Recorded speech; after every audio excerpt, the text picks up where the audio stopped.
Good Morning Business, Business Today. Comment une voiture pour deux? Non, et pourtant ça serait peut-être plus facile. Comment se porte le marché des véhicules d'occasion et notamment celui électrique? Bonjour Christophe Winkelmüller. Bonjour. Vous êtes le président fondateur de l'agence automobilière. Alors moi je connaissais pas l'agence automobilière, j'ai vu vos chiffres, 118 agences à travers l'Europe, 200 000 clients, 5 000 voitures à vendre dans votre catalogue. Pour la première fois chez vous, sur votre site, le prix moyen des véhicules électriques est passé en dessous de celui des véhicules à essence. Alors c'est 15 €, c'est pas grand chose, c'est symbolique. Oui. Mais qu'est-ce que ça dit? Ça veut dire qu'il commence à y avoir une demande pour les véhicules électriques et que les prix baissent, ou c'est juste parce que en fait, l'inverse, il y a moins de demandes. Oui, il y a moins de demandes. Alors il y a plusieurs choses. Déjà, il commence à y avoir de plus en plus de véhicules électriques d'occasion. Ça avait commencé avec la Renault Zoé il y a très longtemps, mais maintenant il y a des modèles comme la Peugeot i208 qui commencent à être d'occasion, qui commencent à avoir 2-3 ans, les prix qui baissent. Il y a les nouveaux véhicules neufs électriques, notamment qui viennent des pays asiatiques, qui eux sont aussi très bas, donc qui font aussi un petit peu baisser le prix. Et il y a aussi les gens qui ont acheté de l'électrique, pensant que c'était le Graal superbe, et puis qu'au final ils se rendent compte que c'est pas tout à fait, ça marche pas forcément pour leur utilisation, parce qu'on leur promet une belle autonomie, et puis au final c'est la moitié, et puis s'ils veulent une deuxième voiture, mais qui de temps en temps doit servir en première voiture à des gros trajets, ne colle pas trop, donc ils la revendent. Ah, donc du coup c'est pas forcément une bonne nouvelle, oui. Ça veut dire qu'il y a moins de demandes, plus d'offres, quoi, sur l'électrique. Alors nous, on s'en fiche. On est content d'avoir de la voiture électrique à vendre. On se rend compte que le pourcentage de voitures électriques monte toujours. Oui, mais après, en fait, tout se vend. C'est juste une question de prix. Donc, comme vous l'avez dit avant.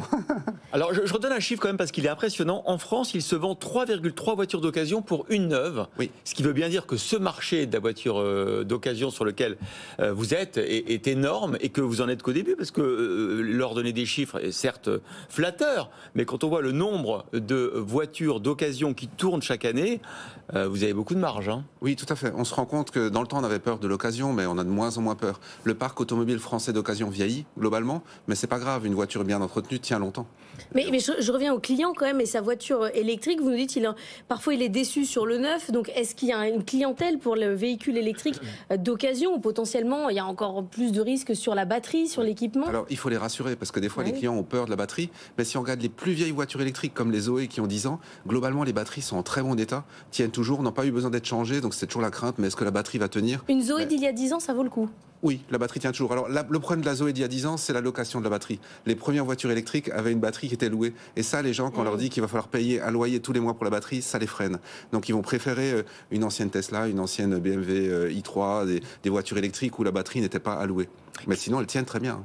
Quel est votre business model? Comment vous assurez justement à vos clients que les voitures d'occasion qui changent de main sont en bon état, que le carnet d'entretien n'est pas falsifié? Par rapport à un concessionnaire physique, comment vous garantissez tout ça? Déjà, nous, on a une règle d'or. On ne rentre une voiture que si on aurait eu envie de l'acheter pour nous ou pour quelqu'un d'autre. Oui, mais bon, ça c'est de l'argument marketing, c'est du blabla. Comment vous faites pour vérifier que cette voiture, elle est... C'est-à-dire qu'on demande, nous, la chance qu'il y a, c'est qu'on a le particulier en face de nous. On le voit, il nous raconte l'histoire de la voiture. Et l'acheteur rencontre aussi le particulier, ce qu'il ne voit pas dans un garage traditionnel. Physiquement, vous le rencontrez? Physiquement, acheteur et vendeur se rencontrent chez nous. Donc s'il y a une rayure sur le pare-choc, il sait exactement d'où elle vient. Chez nous, le pare-choc ne sera pas repeint comme dans une concession où on se dit pourquoi il a été repeint. Est-ce que c'est une petite rayure de pare-choc, de parking? Est-ce que c'était un gros accident? C'était un sanglier? On ne sait pas. Nous, il rencontre l'ancien propriétaire, il parle avec lui, il a toutes les factures, tout est transmis. Et puis surtout, si le pare-choc doit être repeint, on le marque sur le compromis, un pare-choc repeint. Mais donc ces transactions n'ont lieu que dans des agences physiques. Vous êtes contraint quand même du coup avec une certaine géolocalisation. Limite, les gens vont se recroiser après à la boulangerie. Oui, mais c'est ça. Alors c'est rigolo. On a des amis d'enfance qui se recroisent. On a des fois des membres de la famille. Mais effectivement, on doit avoir une agence de Rennes, on va dire un potentiel de 15-20 km autour de l'agence de clients vendeurs. Parce que eux, les acheteurs se déplacent, viennent de toute la France, viennent même de l'Europe. Mais par contre, le vendeur, lui, aime pas faire plus de 15-20 minutes pour mettre sa voiture en vente. Donc effectivement, le maillage territorial est important. Et c'est pour ça qu'on cherche à se développer. On a plus de 100 agences. L'objectif est de monter à 400 en France. Donc on cherche des entrepreneurs motivés aussi pour rejoindre notre franchise. C'est le salon de la franchise qui débute ce week-end. Donc voilà, on va en reparler à 7h45. Toutes vos agences, parce qu'effectivement c'est des agences physiques, sont franchisées. Oui, c'est des franchisés, exactement. Oui, tout à fait. Alors combien ça coûte pour se lancer dans la la mise en relation. Le droit d'entrée, c'est 25 000 €. Donc, on a voulu un droit d'entrée faible depuis toujours. Ouais. On a un modèle très collaboratif.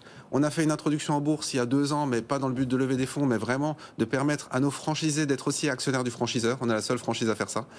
Et effectivement, un droit d'entrée faible qui fournit tout ce qu'il faut pour démarrer les outils, la formation, tout est compris dedans, quoi. Encore faut-il qu'il y ait des véhicules à vendre, hein, vous nous le disiez, on est content quand on a des véhicules à vendre. Est-ce que là ça va mieux? Il y a un regain, parce que ceux qu'on avait reçus cette dernière année disaient quand même j'ai rien à vendre. Alors nous, on n'a pas de souci pour vendre les voitures, on n'a pas de souci non plus pour le stock. Eux, ils ont souvent rien à vendre parce qu'ils ont peur d'acheter, avoir du stock. Nous, on n'a pas de stock, c'est que de la mise en relation de particulier à particulier.